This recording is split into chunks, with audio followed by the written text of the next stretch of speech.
who's our special co-host guest, and we have the band, two members of the three-member band of Exotik Robotz. We have Nick and Cristina from Exotik Robotz. By the way, any of you out there who want to call into the program, we now have a call-in feature, and the telephone number is, if you want to call into the program, 212-590-2490. That's 212-590-2490.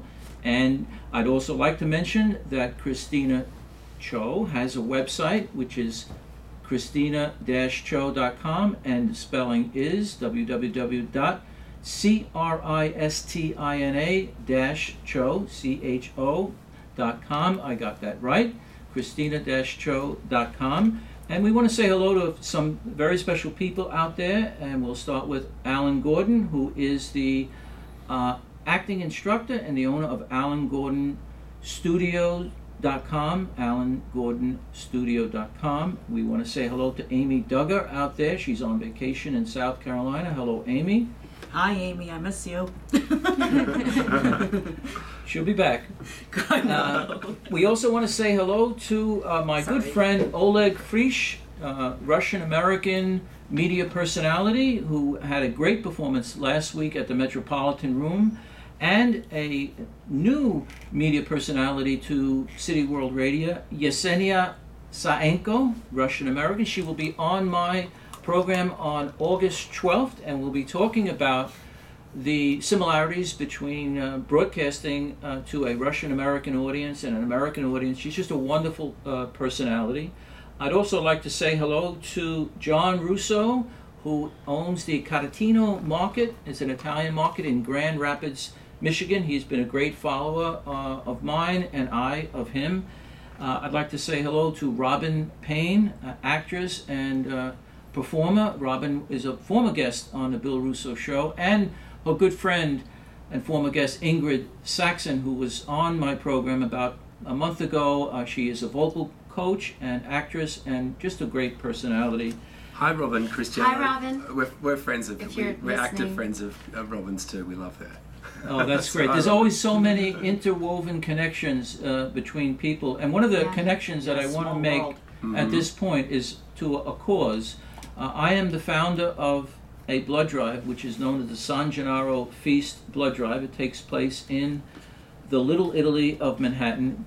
There are several Little Italies in New York City, and one of those is in the Bronx, and there's Little Italy in Manhattan. And every year at the San Gennaro Feast in Little Italy, we have a blood drive. This is the third annual, and Cristina is a frequent blood donor. Yes, yes, I am. Whoops, sorry. It's okay. We don't have to worry about the time. Okay, great. Yes, I'm a blood donor too, yes. That's awesome. Well, we thank you for that, because every blood donation, when the component parts are broken down into platelets and plasma, etc., helps 3 people. So it's a great feeling, and I encourage everyone to donate blood. And this year, the San Gennaro Feast Blood Drive will take place on Sunday, September 22nd, from 11 a.m. to 6:30 p.m. To make an appointment, call 1-800-RED-CROSS, or you can go online to redcrossblood.org. And just to let you know, if you happen to be in the area on September 22nd, we do take walk-ins. Last year we had a wonderful turnout, and you just never know whether you will need a blood donation, God forbid, or someone in your family or friend, or even a perfect stranger. It's a great feeling. And as an added benefit, compliments of Cafe Palermo at 148 Mulberry Street, right around the Grand Street, all donors will get free cannoli. So that's a great incentive. That's incentive enough for me. Absolutely. Yeah. Yeah. So we were before we took an interlude, a musical interlude, and came back. We were talking with the band members from Exotik Robotz, and welcome back. Tell us a little bit about what your influences were in putting together your music. What informs you, and where are you going in terms of originality? I mean, I think our influences go all over the shop. Very much that electronica world of the current days of like David Guetta, the William Orbits, the new wave movement from back of like New Order and Depeche Mode, Daft Punk, Eurythmics. I remember the very first record I ever bought was Tainted Love by Soft Cell. But then we were talking a little earlier before we got in the studio. My first album was Men at Work. Was Isn't it? that so crazy? Oh, that's good. They're awesome. I know. Actually, And they're from Australia. Yeah. my Yes, first they album are. was ABBA, I'm not gonna lie, and Kiss. Oh, wow. I was Okay. made for loving you, baby. But no, but we were talking a little earlier, like, you know, our influences go all over the shop. Like Dusty Springfield was a big one that we mentioned. You know, people like Fleetwood growing Mac. up, Donna Summer, Yes.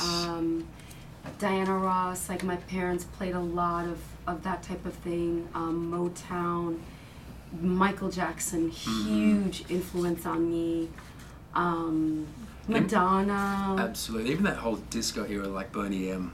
All that And era. Boney M, oh my God, I don't know if any of you guys know Boney M, but they're amazing. Like, really beautiful music, great harmonies, strong Caribbean influence, you know, steel drums and all that. Yeah, A really lot of cool. people don't know them. I don't know why, but By the rivers of of Babylon, where we sat down, there we wept, when we remembered Zion.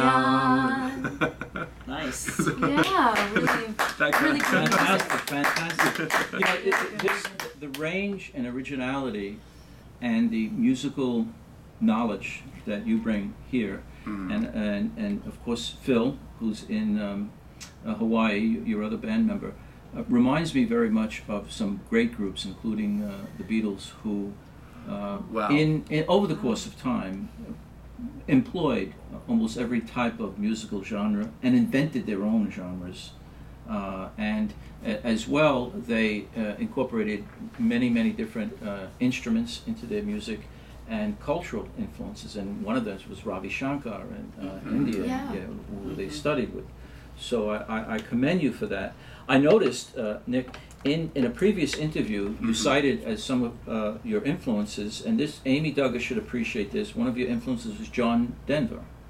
Yeah, you know, it's funny you should say that because my mother and sister, who are actually listening in Perth at the moment, That's not Perth Amboy, New Jersey. That's Perth, Perth. Australia. Perth, Western Australia, you know, that was always playing on the record player all the time. All of, you know, you fill up my senses, and that whole Country Roads. Yeah, country Country roads. Roads, yes. Yeah, all that stuff.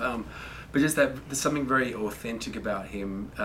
Dolly Parton, I always say, is one of my huge influences. Someone who Oh, can just sit yeah. down with a guitar Oh, yes. and just spill their soul out in a song. Like John Denver, every time I hear his music or Dolly Parton's, I get goosebumps. And going back to what you were saying about, you know, the Beatles and using different instrumentation, right before we got here, Tina and I were talking to Phil in Hawaii, and Phil's so excited. He's like, I'm bringing back a ukulele. I bought a ukulele. And he was like, I'm getting really good at the ukulele, so he was playing it over the phone. So no doubt one of our next tracks you'll hear a ukulele on that. But I think it's very important to... Well, actually, ukulele seems to be very popular in the bar and cabaret scene in New York City, in clubs. Two of love my a former ukulele. guests played the ukulele. Jessica Delfino, I can think of one, and also Jessica Carvo. Both play the ukulele, females, and it is a beautiful instrument, the ukulele. It really is. It creates a really beautiful, haunting kind of sound. Yeah. And you may want to think of the mandolin, which our president of City World Radio Network, Johnny Mandolin, is. Well, his actual name is John Anello, but he goes by the stage name also of Johnny Mandolin. He's a mandolin player. Beautiful. You know. That's So cool. it takes a certain knack of originality and blend that you could bring in a ukulele or any other type of instrument and make it, you know, enjoyable within the context of the song that is a contemporary song. Right. Exactly. And that's a beautiful thing about what we do. It's like we very much live in that electronic music world, but there's sort of a, as far as the future, all that sort of thing, I think you know, there's some music you listen to and it's like, it just sounds like it was made by a machine.